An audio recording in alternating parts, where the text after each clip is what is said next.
ला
भल्ला साहब का फोन आया था, एक बार उनसे बात कर लेना।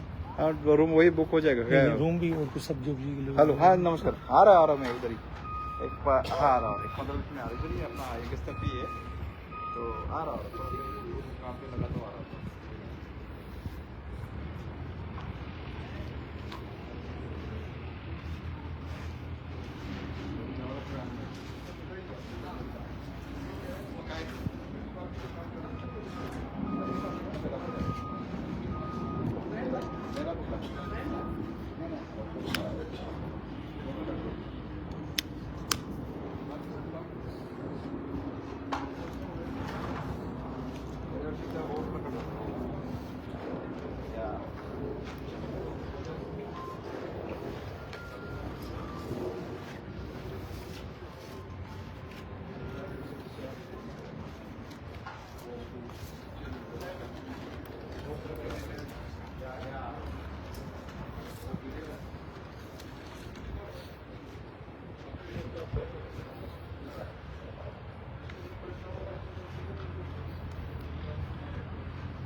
बालाजी इधर लगा लो।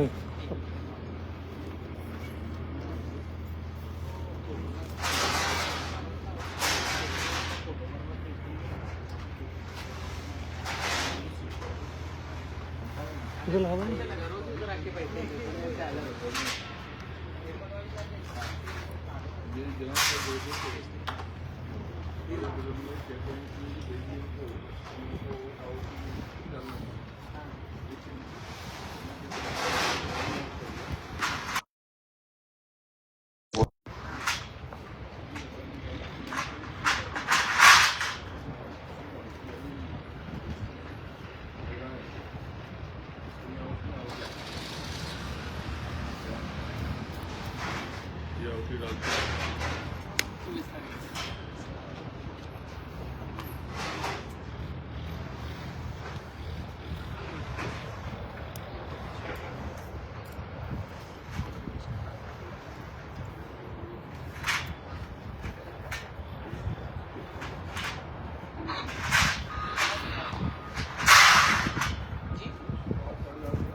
और उसकी जो विभूति होती है बड़ी चमत्कारिक होती है।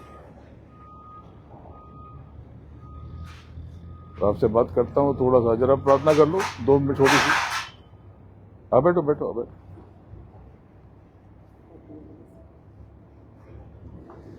आवाज आ रही है? आवाज नहीं आ रही तो निकाल के उल्टा कर दो, हो जाएगी।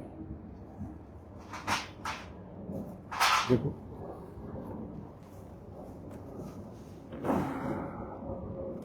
अच्छा, ये अच्छा हो गया। ये कहाँ पे किया? अच्छा, तो यहीं पर वो फोटो बन जाएगी। फोटो डाल दिया।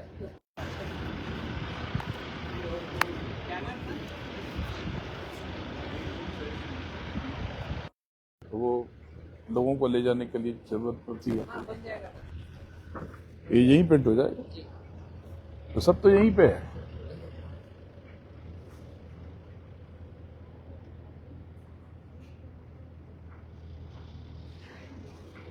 तो इसमें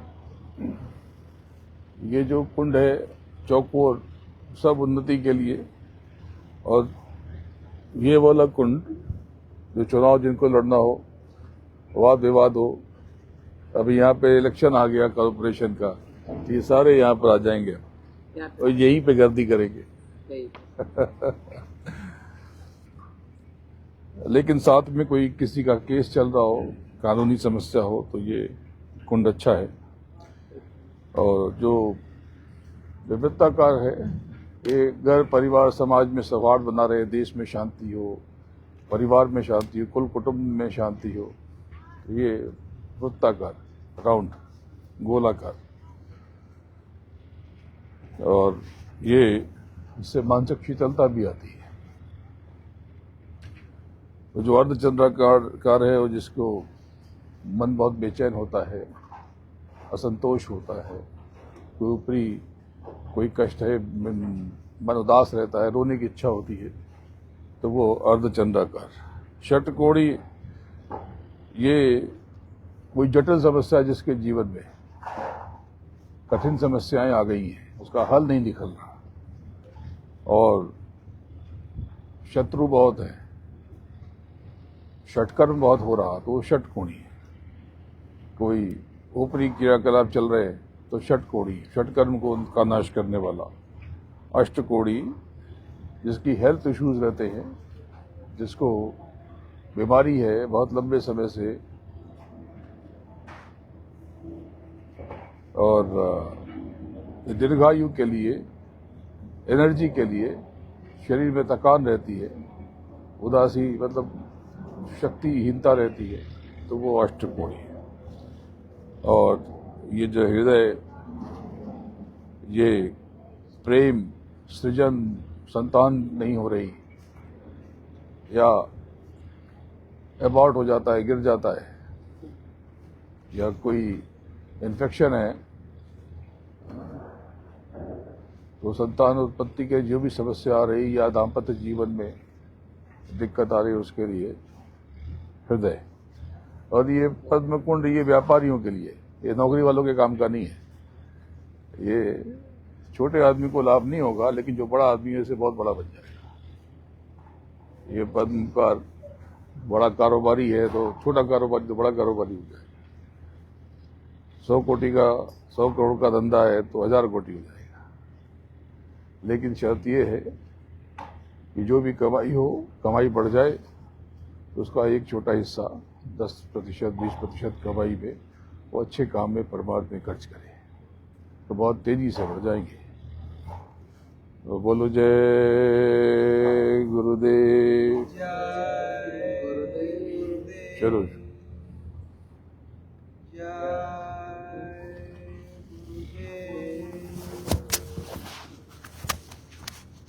जय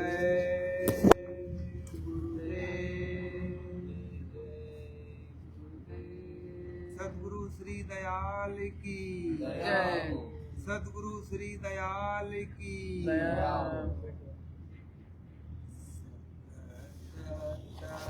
कोटि प्रणाम। सतगुरु तुमको प्रणाम। सत कोटि प्रणाम। सतगुरु तुमको प्रणाम। आप ही मेरे माता पिता हो। आप ही मेरे माता पिता हो। आप ही मेरा परिवार। सतगुरु तुमको प्रणाम। सतकोटि प्रणाम।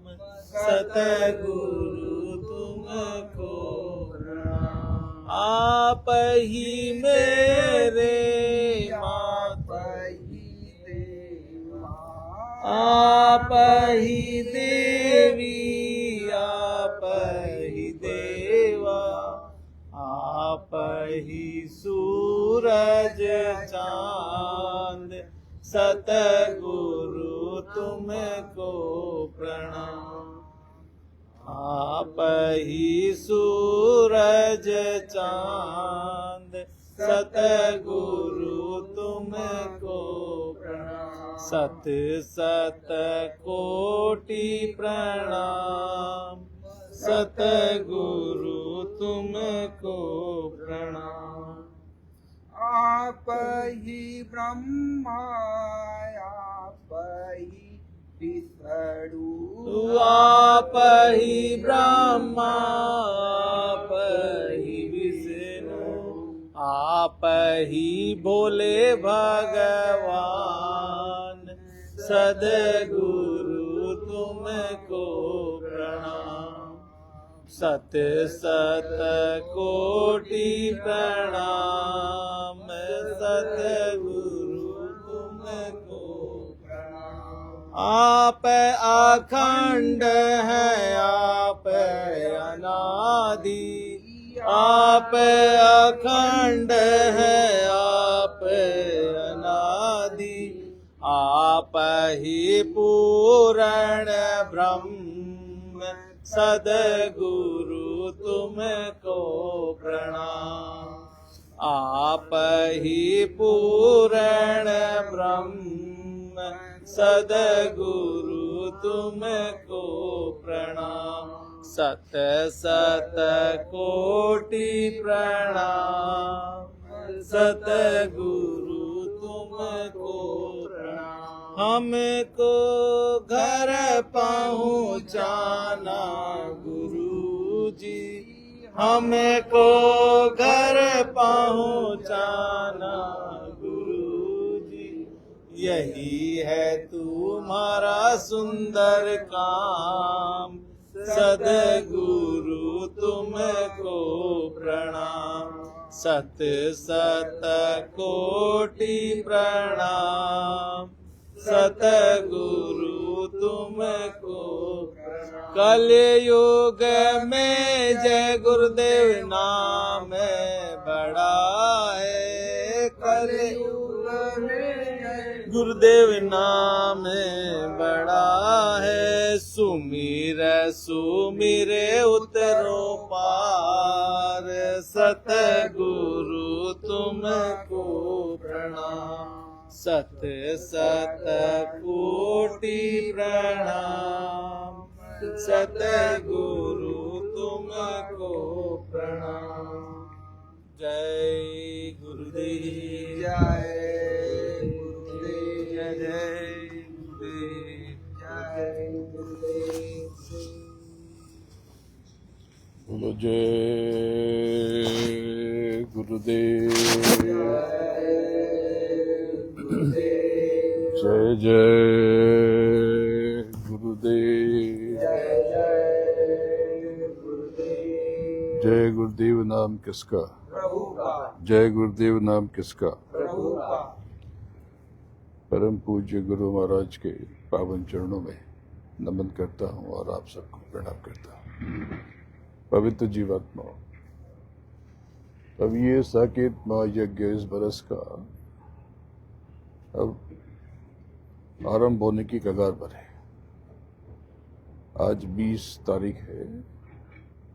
सुबह सुबह तक अमावस्या तिथि थी और प्रतिपदा लग चुकी और ये 3 दिनों के पश्चात यहाँ पर वो आरंभ होने वाला है जो आने वाले समय में कलयुग में सतयुग का कारक बनेगा। मूल बात समझ लो, ये पूरी रचना क्या है। इस पूरी रचना की जो कमान है वो प्रभु ने आद्या महाशक्ति के हाथ में दी है। आद्या महाशक्ति, इन्हीं को देवी माँ कहते हैं, इन्हीं को जगदम्बा कहते हैं और इन्होंने ही ब्रह्मा विष्णु महेश को प्रकट किया है। ब्रह्मा विष्णु महेश उपासना करते हैं सदैव सतत।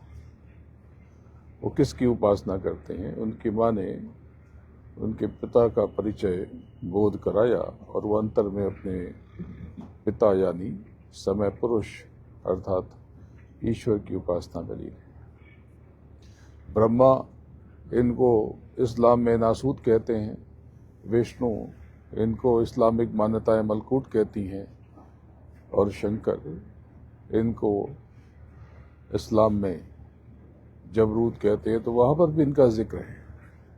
ये नहीं कि खाली हमारे यहाँ है, हर धर्मों में इनके बारे में बताया है। और जगदम्बा, इनको इस्लाम ने बताया बहुत, बहुत नहीं बहुत। तो बात ऐसी है कि जगदम्बा सत्तर तत्वों के संसार में सबसे ऊंचे मुहाने पर है। इनके ऊपर सती का स्थान है। जगदम्बा के नीचे छठे आसमान पर शंकर का वास है। ये सभी देवी देवताओं और ब्रह्मा और विष्णु में सबसे ऊंचा मकाम रखते हैं। इसीलिए इनको महादेव कहते हैं, इसलिए इनको महाईश कहते हैं यानी सभी देवी देवताओं में सर्वश्रेष्ठ। इनके लोक में हमेशा नाद हो रहा,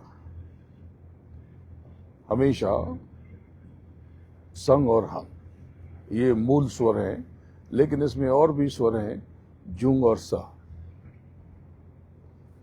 जुंग और सा, ये जो भौतिक समृद्धि है, जो लोग ऊपर चढ़ते हैं शंकर के लोक में, उनकी शंकर के लोक का ध्यान करके जुंग और स ये इस धुन को सुनने का अभ्यास करते हैं, उनका जीवन भौतिक रूप से समृद्ध हो जाता है।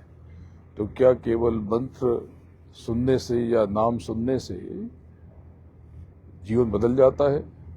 तो फिर कर्मों का विधान क्या है? जब आप जुंग और स को अंतर में धारण करते हो और ऊपर पहुंचने की कोशिश करते हो, आपके कर्मों में परिवर्तन होने लगता है, आपके अंतःकरण आपके काबू में आने लगते हैं और आपके कर्म और आचरण ठीक होने लगते हैं। लेकिन जब जुंग और सह को पकड़ा तो ये हमें छठे आसमान तक तो ले जाएगा, लेकिन सातवें आसमान तक ये लेके नहीं जा सकता। तो ऊपर का भेद क्या है? ये किसी बुद्ध गुरु से, संबुद्ध गुरु से, पूर्ण गुरु से उसका रास्ता पूछना चाहिए, उसका मार्ग पूछना चाहिए। पंचम स्थान में, पंचम आकाश में, वहां पर विष्णु बैठे हैं, विष्णु अपनी अर्ध चेतना के साथ। ये छठे आसमान में शंकर अपनी अर्ध चेतना के साथ। शंकर यहां पर उन्होंने इसको जगा लिया और आगे की तरफ निकल पड़े।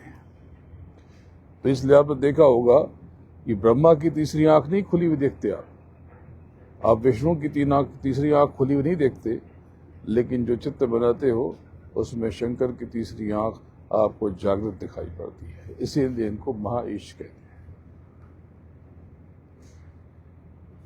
शंकर अपने लोक में अपनी अर्ध चेतना गौरी के साथ ऊपर के तल में विराजमान है। ये जो ऊपर का तल है यही कैलाश है। लोग बोलचाल में इसको कैलाश मानसरोवर कहते हैं, पर मानसर जो है वो ऊपर है।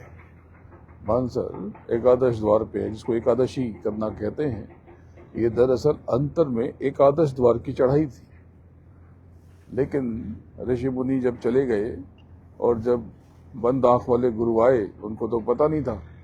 तो जब उनके शिष्यों ने पूछा ये एकादशी क्या है, तो उन्होंने सर खुजलाया। उन्होंने कहा कि आज 10वीं है, कल एकादशी, तो क्या करें? तब उनको तो पता नहीं क्या करें। तो उन्होंने कहा कि वैसे तो ठीक ही बताया कि उपास करो, पर उपास का मतलब खाना छोड़ना नहीं होता। अगर आप भोजन का त्याग कर रहे हो तो विचारों का भी त्याग करो, उल्टे पुल्टे निकृष्ट विचारों का भी त्याग करो, कड़वी वाणी का भी त्याग करो, कड़वी वाणी का भी त्याग करो, तब तो बात बने। उपवास का अर्थ होता है उप यानी समक्ष, वास यानी निवास करना, यानी स्वयं के समक्ष बैठना। ये आज्ञा चक्र पर नियमित रूप से दस्तक देना। और ये जो जय गुरुदेव और जय जय गुरुदेव कहा, जय गुरुदेव नाम तो प्रभु का है, और जब आप जय जय गुरुदेव कहते हो इसका अर्थ है शुक्राना, धन्यवाद, प्रणाम। मैं दंडवत करता हूँ, नमन करता हूँ, तुम्हारे चरणों में शीश नवाता हूँ। ये सब मिला करके एक छोटे से शब्द में सब समा गया। जय गुरुदेव नाम तो प्रभु का, मालिक का, भगवान का, लेकिन जय जय गुरुदेव यानी हे मालिक, हे प्रभु, हे परमात्मा, तेरे चरणों में मैं शीश नवाता हूँ, शुक्राना। तो नीचे पंचम आसमान में वहां पर शब्द की दो धार बह रही, हंग और रंग। इसलिए वैभव, क्योंकि ये हंग रंग कुछ कुछ हिंकार से जुड़ जाता है। तो हिंकार तो ऊपर, ये माया का देश है। ये त्रिकुटी में ये शब्द स्पर्श रूप रसगंध का संसार है, और ये ऐसा संसार कि जिसकी क्या कल्पना की जाए, अभी थोड़ा सा बताऊं तो वो माया खींच लेगी आपको, अरबों खरबों वाट के करंट जैसा। तो जब ब्रह्म दुर्बल होता है तो माया सबल हो जाती है, और जब माया दुर्बल होती है तो ब्रह्म सबल हो जाता है। यानी जब ब्रह्म सबल हो जाता है तो माया अपने आप कमजोर पड़ जाती है। माया क्या है? माया जब निर्बल होती है तो कालिक हो जाती है। जैसे आप टीवी की स्क्रीन देखो, मोबाइल की स्क्रीन देखो, ये बंद कर दिया, अब ये माया निर्बल हो गई, अब क्या बचा? कुछ नहीं, काला काला, सब खत्म। लेकिन उसके पहले आपने अमेरिका देखा, जापान देखा, गाने नाच गाने देखे, हंसने वाली चीजें देखी, रोने वाली चीजें देखी, पुराने गाने सुने, अच्छे सुने, बुरे सुने, गाली सुने, गलौज सुने। तो क्या वो नकली था? नहीं, वो था लेकिन नहीं है। वो है लेकिन नहीं है। वो सिनेमा के दृश्य वो हैं लेकिन नहीं है। ये माया मनोगत शक्ति है, मनोगत, जो नहीं है लेकिन है, भ्रम भी नहीं है।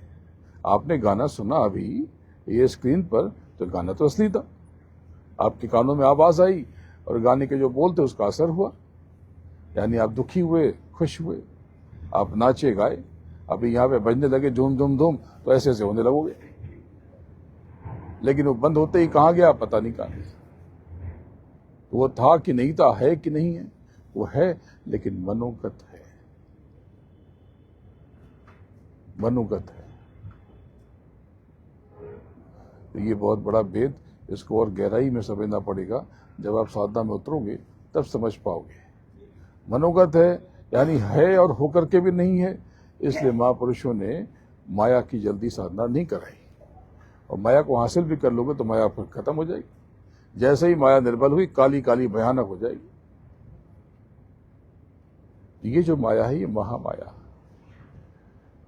जगदम्बा को भी माया कहते हैं। ये अविद्या माया है।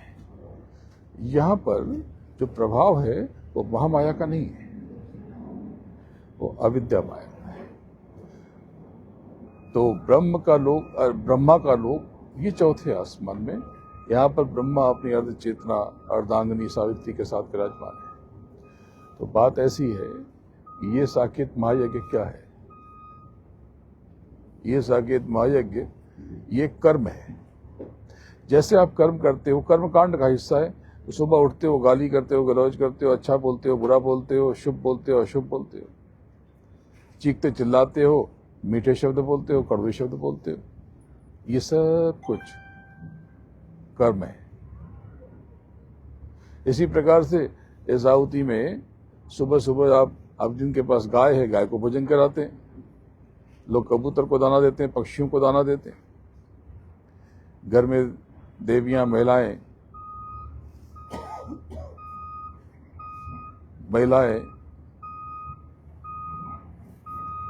अपने परिवार के लिए नाश्ता बनाती हैं, भोजन बनाती हैं। और उसके बाद क्या करते हो? स्नान करके आप धूप करते हो। तो धूप किस लिए करते हो? धूप क्या है? ये जो सुगंध है, जो सुगंध करते हो, ये देवी देवताओं को भोजन देते हो। यानी आपने पशुओं को भोजन दिया, पक्षियों को भोजन दिया, मनुष्यों को, यानी घर में जो परिवार में रह रहे उनको भोजन दिया। और इसके साथ ही आपने जो आपके हर घर में 45 देवता निवास करते हैं, जो वास्तु के 45 देव होते हैं, ये 33 करोड़ हैं, सबके काम है। जैसे एक घर बनता है, नीचे बुनियाद होती है, उसके ऊपर फर्श बनती है, फ्लोरिंग बनती है, फिर लकड़ी के दरवाजे बनते हैं, लोहे का अंदर सरिया होता है, सीमेंट है, ये सब मिल करके ये घर बनाते हैं। फिर उसके बाद लाइट है, फिर सुंदर सुंदर सामान है, ये सब मिल करके एक नीचे पे संगमरमर लगाते हो या कुछ और लगाते हो, ये सब मिल के घर बनते। इसी प्रकार से एक घर को चलाने के लिए एक घर में 45 देवता होते हैं। 45। जिस घर में ये 45 शक्तियां सक्रिय होती हैं, वहां पे सुख होता है, शांति होती है। लेकिन अगर असक्रिय होती हैं या उसमें कोई दोष होता है तो वहां पे अशांति होती है। और ये सक्रियता असक्रियता ये कर्मानुसार होती है। किसी को अच्छा वास्तु मिल जाता है, किसी को खराब वास्तु मिल जाता है। तो क्या है, ये पिछले कर्मों से सब कुछ संचालित होता है। तो बोलते ये वास्तु वाले बताते हैं। कोई गाइड मिलना, कोई गुरु मिलना, कोई मार्गदर्शक मिलना भी कर्मों से होता है। आप सत्संग सुन रहे हैं तो ये लोग तो आए दूसरे काम के लिए, बस ऐसे ही मिलने आए, लेकिन सत्संग हो गया। इतने बड़े ऊपर के भेद मालूम पड़े थोड़े से ही सही, अब तक तो पता नहीं थे। ये इनके भाग्य में था, इनके पूर्व कर्मों से ये सब बना। तो बात ऐसी है, ये मानव तन बड़ा विलक्षण है। ये सतयुग की अगवानी का यज्ञ है, यानी आने वाले समय में कुदरत का कोहराम मचेगा। मैंने पिछले साल ही कहा था अगला साल बड़ा विचित्र होगा, तो किसी ने सोचा था क्या? नहीं। मैंने कहा था कि चांदी बहुत ऊपर जाएगी 3 बरस पहले, 4 बरस पहले, 30,000, 28,000, 32,000, 35,000।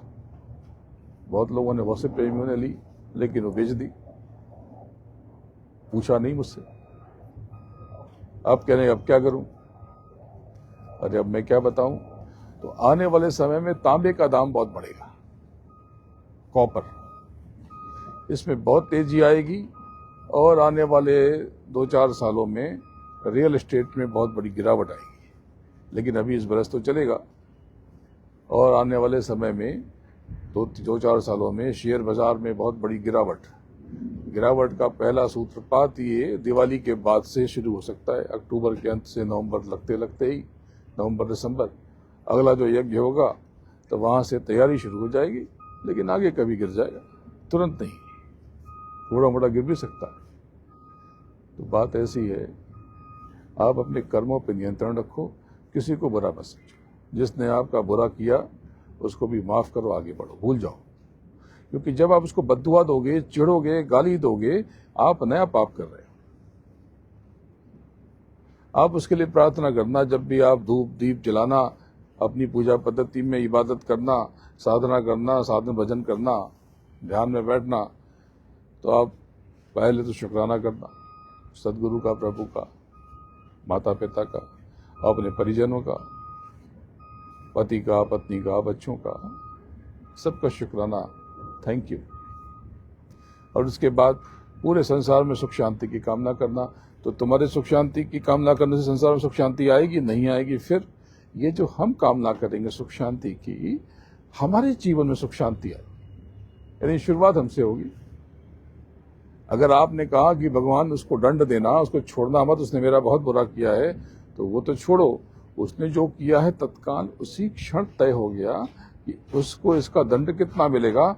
आपने अपने लिए नए दंड का इंतजाम कर लिया, आपने अपने कर्म खराब किए, क्योंकि आपके चित्त में मलिनता आ गई कि उसको छोड़ना मत, उसका नाश कर देना।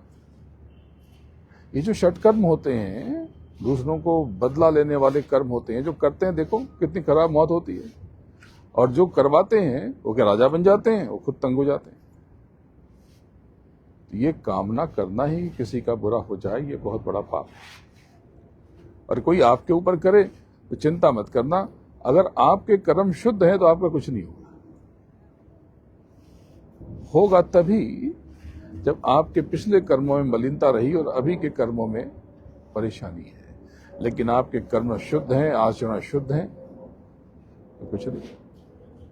देखो, मैं पूरी सृष्टि के सुख शांति की कामना कर रहा हूं, तो मेरे ऊपर भी कुछ करते होंगे लोग, करते होंगे, कुछ नहीं होता, हो ही नहीं सकता, हो ही नहीं सकता। तो आपके ऊपर भी कुछ नहीं हो सकता अगर आपने अपने गुरु का, सदगुरु का हाथ थामा है और खुद को उसके चरणों में अर्पित समर्पित कर दिया। अगर आप गुरुमुखी हो गए, ये मेरा गुरु मेरे साथ है, मेरा प्रभु मेरे साथ है, मेरा मालिक मेरे साथ है, मुझे कुछ नहीं हो सकता, तो आप विश्वास करो, आपको गर्म हवा भी नहीं लगेगी, आपको पता भी नहीं चलेगा। मुसीबतें आएंगी और छू करके निकल जाएंगे, छू के निकल जाएंगे। हमारे भाऊ साहब, इनके बेटे को थोड़ा कुछ इन्फेक्शन हो गया, इनकी देवी वही बिकस खा के गिर पड़ी। इनको मेरे ऊपर यकीन था, परेशान तो हुए, लेकिन तुरंत आनंद फान में यहाँ पर अभी बहुत सुधार हो गया, 3 दिन 4-5 दिन। एक बात ध्यान रखना, वो मालिक जिसको आप गुरु कहते हो, सदगुरु कहते हो, वो हर क्षण आपके साथ है। आप महसूस तो करो, आप अनुभव तो करो। और मेरी बात तो, मैं तो गुरु हूं नहीं, मैं तो अपने गुरु महाराज के चरणों की रज हूं, धूल हूं। मैं तो उन्हीं का बताया हुआ जो काम दिया है वो कर रहा हूं। आप भी कर सकते हो, कर सको तो कर लो। जैसे ही आप शुरू करोगे, समाज आपके खिलाफ हो जाएगा, परिवार आपके खिलाफ हो जाएगा, शादीशुदा हो तो तलाक हो जाएगा, बाल बच्चे हैं तो बच्चे को स्कूल से निकाल दिया जाएगा। कितना लांछन सहना पड़ता है, कितनी उंगलियां उठती हैं। आप हंस नहीं सकते, मुस्कुरा नहीं सकते, बोल नहीं सकते, कहीं जा नहीं सकते, कहीं आ नहीं सकते। लोग इतनी बारीकी से इतनी बाध्यताएं पैदा कर देंगे आपके लिए। आप काम कैसे करोगे? आप पागल हो जाओ। ये मार्ग बहुत कठिन है, ये फकीरी बाना पहनना, ये सरल थोड़ी है, ये सहज थोड़ी है, ये आसान थोड़ी है। करके देखोगे तो समझ में आ जाएगा, ये तो बड़ा मुश्किल है। तो ये साकेत महायज्ञ आप सब यहाँ पर जैसे जैसे आहुति देते जाओगे, आपके जीवन में कुछ घटित होने लगेगा। आप महसूस करोगे कि कुछ परिवर्तन हो रहा, कुछ आनंद आ रहा, कुछ रस आ रहा। किसी को पसीना आएगा, बेचैनी होगी, यानी नकारात्मक ऊर्जाओं का दमन शमन हो रहा। अपने कर्मों की आहुति जरूर डालें। आपकी बिल्डिंग में, अड़ोस में, पड़ोस में कोई भी रहता हो, आप बताएं कि वहां पर यज्ञ चल रहा। आप एक दाना ही दे दो, मैं डाल दूंगा। कुछ मत करो, एक चमचा घी ले आओ उसका, या उससे कहो दे दे, या खुद नहीं आ सकता तो आपको दे दे, या भेज दे। यहाँ पर एक दाना चावल दे दे, इससे क्या होगा?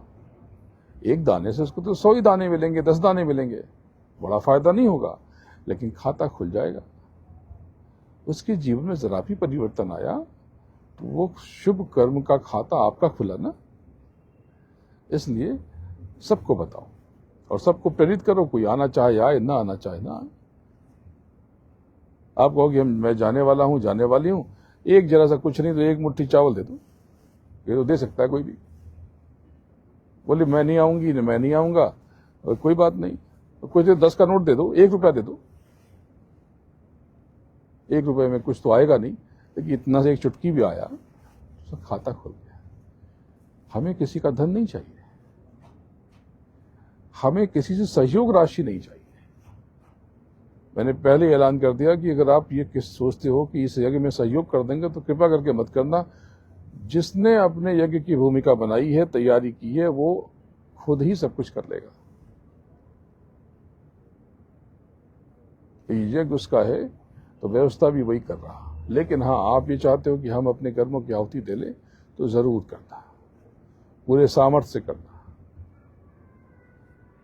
अमूमन लोग सिनेमा देखने जाते हैं तो 2000 रुपये खर्चा कर देते परिवार पे, 500 का 400 का पॉपकॉर्न खाते हैं। लेकिन जब आरती होती है तो उसमें 10 का नोट ढूंढते हैं जेब में, या सिक्का ढूंढते हैं। याद रखना, वो मालिक बैठा है, वो भी आपको यही सिक्का वापस करने वाला है। अरे भाई, ये तो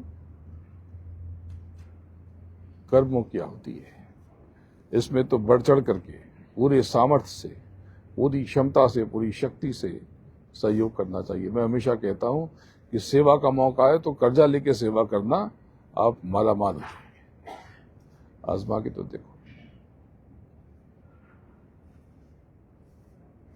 आप प्रयास करके तो देखो, आपका जीवन कैसे नहीं बदलता।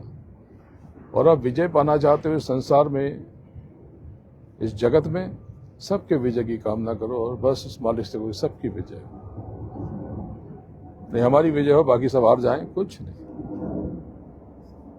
सबकी विजय हो, सबकी जय हो और तुम्हारी विजय हो भाई। बाकी मुझसे जो काम लेना है वो ले लेना, हम तुम्हारे हैं। तू जाने तेरा काम जाने, जैसे रखेगा वैसे मैं रहूंगा। बड़े आनंद से रहो। तो आप सब अभी यहाँ तो काम चल रहा, अभी तो आकार प्रकार अभी आने वाले दिनों में और सुंदर हो जाएगा, बहुत अच्छा हो गया। तो मैं भी तैयारी में लगता हूँ। बोलो जय गुरुदेव, जय जय गुरुदेव, जय गुरुदेव नाम किसका, प्रभु का, जय गुरुदेव नाम किसका। प्रभु का। गुरु महाराज के चरणों में नमन करता हूँ और आप सबको प्रणाम करता हूँ।